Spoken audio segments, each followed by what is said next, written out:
សួស្តីក៏ដូចជាជំរាបសួរទៅកាន់ពុកម៉ែបងប្អូនទាំងអស់គ្នាបងប្អូនថ្ងៃនេះគឺខ្ញុំបង្ហាញអំពីមុខម្ហូបមួយមុខគឺដូចជាឆាគ្រឿងក្នុងបងប្អូនជាមួយនឹងបន្លែធម្មជាតិរបស់យើងបងប្អូនទាំងអស់គ្នាមានដូចជានេះគឺម្នាស់ដើមខ្លួនឯងបងប្អូនទាំងអស់គ្នាមានដូចជាម្នាស់ពោតបារាំងខ្ទឹមបារាំងបងប្អូនទាំងអស់គ្នាហើយគ្រឿងក្នុងខ្ញុំប្រើដូចជាកាលីនសាច់ភ្លៅអានេះខ្ញុំនិយាយសាច់ម្ដុំណាបងប្អូនទាំងអស់គ្នាសាច់ភ្លៅនិងថ្លើមមកវាបងប្អូនទាំងអស់គ្នាចំពោះការឆារបស់ខ្ញុំគឺសាមញ្ញបងប្អូនទាំងគ្នាប៉ុន្តែគឺធានាថាហូបហើយគឺដឹងតែជាប់ចិត្តតែម្ដងបងប្អូនទាំងអស់គ្នាតើយើងមិនដឹងពិធីធ្វើទាំងអស់គ្នាបងប្អូនណាបន្ទាប់ពីយើងហាន់បន្លែហាន់អីរួចរាល់គឺយើងធ្វើការហាន់សាច់របស់យើងបងប្អូនទាំងអស់គ្នានេះគ្រឿងក្នុងរបស់យើងនឹងយើងហាន់យើងលាងទឹកវាឲ្យស្អាតមកបងប្អូនទាំងអស់គ្នាតមកទៀតគឺយើងធ្វើការដំខ្ទឹមរបស់យើង3 4កំពឹសមកដាក់តាមចំណង់ចំណូលចិត្តយើងបកសបកវាចេញឲ្យស្អាតមកបងប្អូនទាំងអស់គ្នាដើម្បីកុំឲ្យវាខ្លោចវាអីចឹងបងប្អូនទាំងអស់គ្នា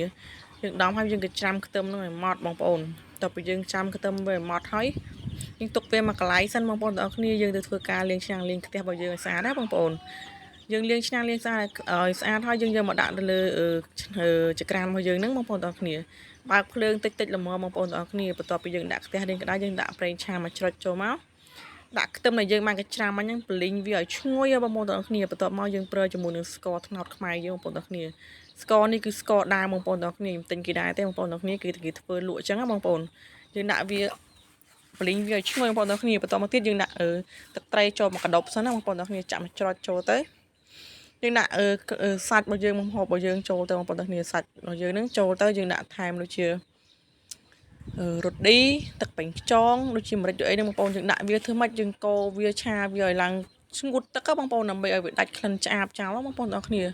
គឺធានាថាឆ្ងាញ់រសជាតិគឺវាតំណងមែនតើបងប្អូនទាំងអស់គ្នាយើងមើលទៅស្រក់ទឹកមាត់ហ្មងបងប្អូនទាំងអស់គ្នានេះដាក់ម្នាស់3 4ចំណិតហ្នឹងដើម្បីកាត់ក្លិនឆ្អាបបងប្អូនឆាទៅឆាមកចេញទឹកចឹងបងប្អូនហ្នឹងនេះចេញទឹកអស់ចឹងទៅយើងធ្វើមិនឲ្យវាស្ងួតបងប្អូនទាំងអស់គ្នាភ្លេងវាឲ្យស្ងួតសិនចាំយើងដាក់ទឹកថែមទឹកធម្មតាយើងមកច្រោចទៀតមកដាក់វាចូលចាំយើងដាក់បន្លែយើងចូលទៅបងប្អូនទាំងអស់គ្នាកុំឲ្យវាខ្លោចឆ្នាំងចឹងបងប្អូនកាលណាតែវារីងទឹកពេកវាអាចនឹងខ្លោចឆ្នាំងបងប្អូនទាំងអស់គ្នាបើសិនជាយើងអត់ដាក់ថែមទឹកចឹងបងប្អូននេះបងប្អូនបន្ទាប់ពីវាស្ងួតហើយបងប្អូនទាំងអស់គ្នាយើងបលីងទៅមកប្រើភ្លើងធម្មតាបងប្អូនទាំងអស់គ្នាគឺភ្លើងតិចមកណា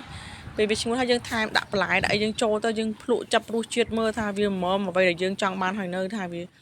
សាបប្រៃផ្អែមអញ្ចឹងតាមចំណង់ចំណូលចិត្តទៅបងប្អូនហើយកុំភ្លេចស្លឹកខ្ទឹមដាក់ទៅលើដើម្បីបង្កើនក្លិនឈ្ងុយអាហាររបស់យើងបងប្អូនទាំងអស់គ្នានេះឆាទៅឆាមកចឹងអូយឃ្លានទៀតហើយបងប្អូនទាំងអស់គ្នាឲ្យឃើញវីដេអូហ្នឹងគឺឃ្លានទៀតហ្មងបងប្អូន